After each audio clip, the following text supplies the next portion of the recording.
layers kind of made you feel like you went down really deep, because you did.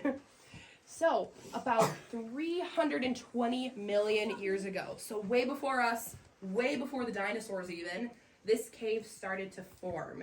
And it was a huge body of water that used to sit over this cave, and there was a lot of good stuff happening in that water. Some plants were hanging out in there, animals, seashells, everything you can imagine. They're mixing together, and when they die off, they fall to the bottom of the water, and they form in layers and layers and layers on top of one another. And all those layers press down. It's like if you've ever stepped on a Coke can and it's crunched, the same thing happened to the rock here. And we can see that layering effect if we look in the rock over here. Yeah, pretty cool. I know. Yellow rain. So, all that pressure that's forming this rock just keeps on pressing down. And eventually the rock starts to crack in places. But since all these cracks are opening up beneath the water, what do you think happens?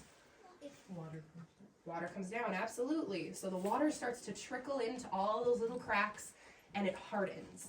And it hardens with a mineral called calcite. And once that calcite gets super, super hard, it becomes the boxwork that we see. Boxwork. And so because of all those chemicals and all those processes that happen to form this boxwork, that's kind of why we don't have stalactites and stalagmites, because there's no water really dripping in this cave to form them. But instead, I don't know, we get a lot cooler stuff. You can see stalagmites and stalactites anywhere. And so, technically, boxwork's done forming. We're never going to get more boxwork than we already have. So it's really important that we protect and preserve what we do have. But, like I said, the boxwork's older than the cave itself. So everything we just talked about, the cave isn't here yet. So there's no real way to know that boxwork's here because there's nothing underground yet.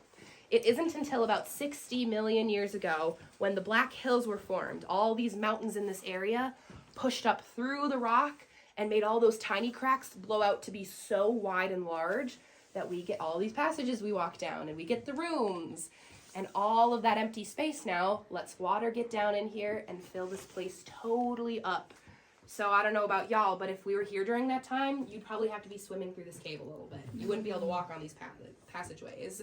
I'll answer your question right at the end, so make sure you remember it. And so all that water starts to carve out these rooms, which is why when you look around, it looks kind of funky and it looks like not really smooth rock, because wherever that rock happened to be really, really weak, the water ate away at.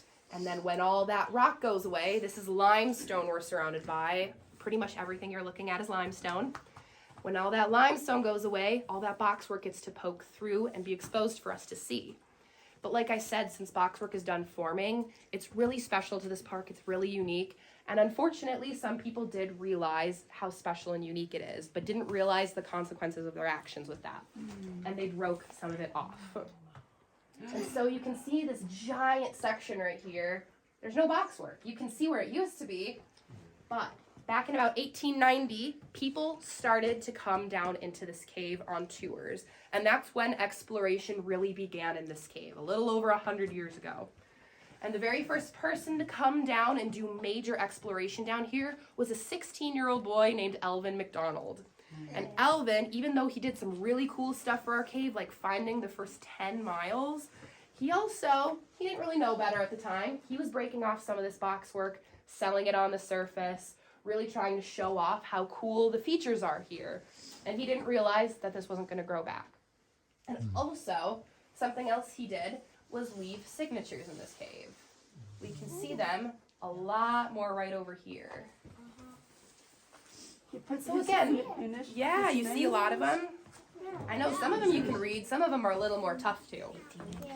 But again, this is something that we obviously know better than to do. We know not to hurt a cave like this. We know not to break things off. We talked about respecting this cave and not touching it.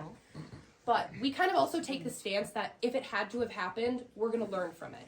One, in the way of learning how to better protect and preserve this environment, and two, in the way that we now get to know an idea of who was here, how they might have been using the cave. And Elvin, the 16-year-old boy I just talked about, his signature is actually right here. What did he write with that it's still here after 100 years? Yeah, usually candle soot. So he'd hold the candle up and the soot that got produced would leave like these little black markings in the cave. Yeah. And also, like, pretty much anything that gets left down here stays down here because this is such a stable environment and nothing's changing. So things are really well preserved down here. So you pretty much could write with anything and it would stay on the rock. But yeah, you can see Alvin's signature is this little black soot marking right here. But Any dates on there? Did you find any dates? we found dates on some of them. Most of them are from like right around the time that they started to enter the cave. So we'll see like a 92, a 93, as in like 1892, 1893. Most of them fall off after the time we became an established national park in 1903. Sometimes we see some from like the 60s or 70s and we're like, okay, you should have known better. But usually they're fairly old. Yeah. Are there any other questions before we head on? No. Yeah. Two. Thank you. One, so if the water washed away the rock, where did the rock go if you're in a cave and it's underground? It wasn't really necessarily washed away, more so dissolved back into the water, which allowed that water to stay really acidic to keep eating away at the rock. Okay, Yeah. cool. And then two, how did the first people get into the cave if the entrance was Yeah, so the McDonald's blasted an entrance, the one that we went in, they would have blasted open. So up until this point, they did some widening of the passageways. From this point on forward, it's mostly untouched. They did some more widening of it, but yeah, mostly blasting. It was just known that it was a cave though. It was mostly luck. They knew of a cave here because of that opening and the wind that was blowing out, but they didn't know it was going to be this big. Yes, your question. Sometimes the layers of rock from different times, like the Triassic and Jurassic, does it Excellent show over question. there?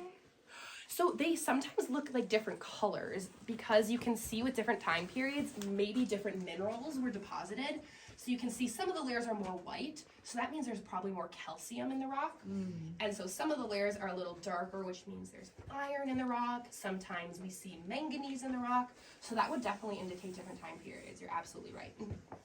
Yeah, very good question. Yeah. Any others? So you found any fossils? We have found fossils in the cave, not, like big, like standalone bones necessarily, but very tiny ones. They're called brachiopods, are the most typical ones we found, which are like little shells. Yeah. Okay, so Yeah. this is great. There was never any first peoples that come in here before. No evidence of them as of right now coming into the cave, and in talking with the tribes of the area, it's more so a tie to the surface that they found to be really sacred, and oftentimes a lot of the elders of the tribes were afraid to come down here, so they pretty much avoided entering the cave. Yeah. Because they believed in that, whatever, fairy. Their spirit lodge. Spirit, Yeah, okay, absolutely. Okay. All right, yeah, one last question. I see a little spot on the boxwork. Yeah. It's a little flat spot. This right here? Yeah. What is that? Yeah, that's just somewhere that the rock didn't have time to dissolve away from. So that's mostly just pretty normal limestone, was probably a lot thicker right there than in all the other areas. Oh, good eye. All right, so if people have other questions, we'll save them for the next stop. On our way to the next stop, we're going to be talking a little bit more about Alvin, a little bit more about exploration. So while we're walking to the next stop, I really want y'all to put yourselves in the shoes of what it would have been like to be here in the 1800s. What would you have been experiencing? What would it have looked like down here? Similarities, differences, anything like that. And Alvin himself walked these very halls. He found the route that we're walking on. And one day, he brought a friend with him. And that friend was named Ro.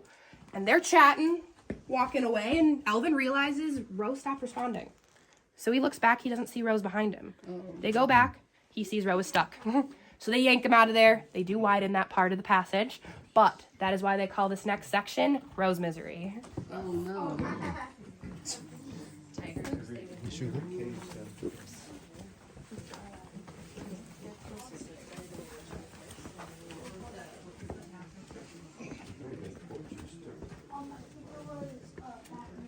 Primarily candlelight, but it's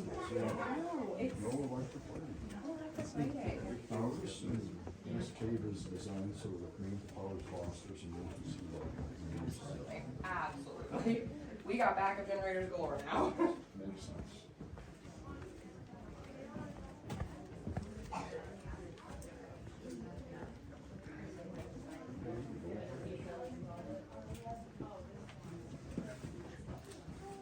Wow, watch your head.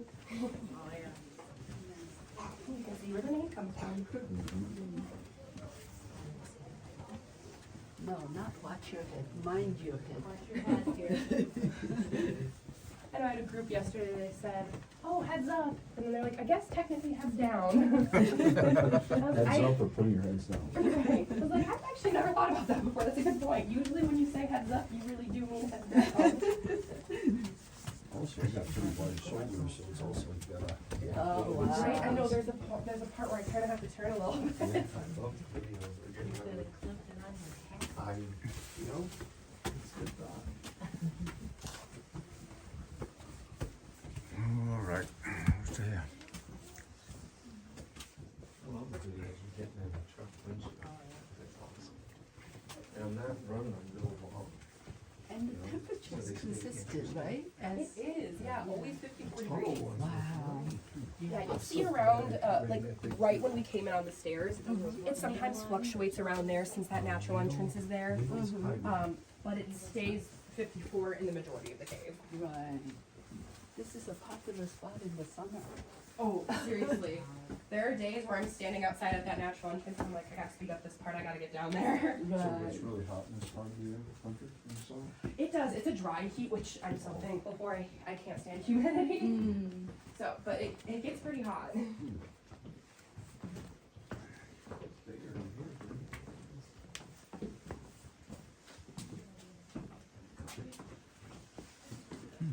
Going down again.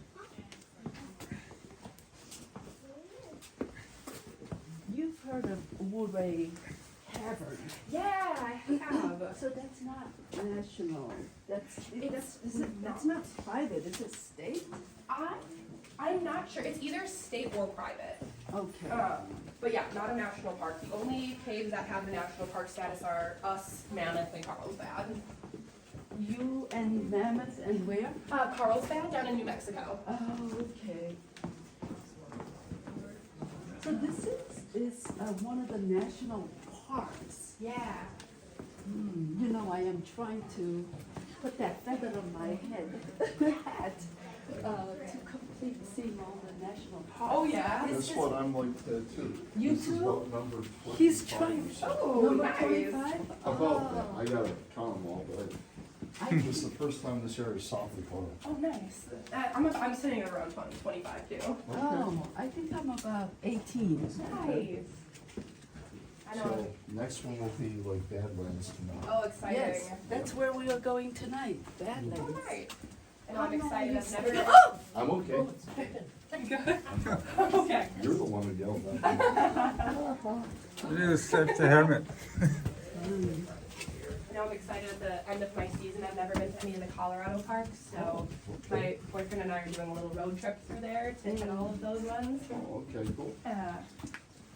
So the latest one I went to is Cayuga Oh, in Ohio? in Yeah. Ohio. Yeah, that was It- beautiful. that's You not a, wouldn't think near Cleveland there'd be a national Right? park, but it's Right. beautiful. I was so pleasantly surprised. that's not as well known. a It's really park. not, no. And I also, I'm of the opinion that, while people like to look at all the national parks, you gotta keep your eyes out for the national monuments Oh, too. absolutely. I think that they sometimes get squeezed out. They for sure do. 'Cause people think, there's, currently 63 national parks, but Yeah. there's overall about 440 national park units. Because that includes monuments, historic sites, national grasslands, national seashores. Right. It's like, they all get that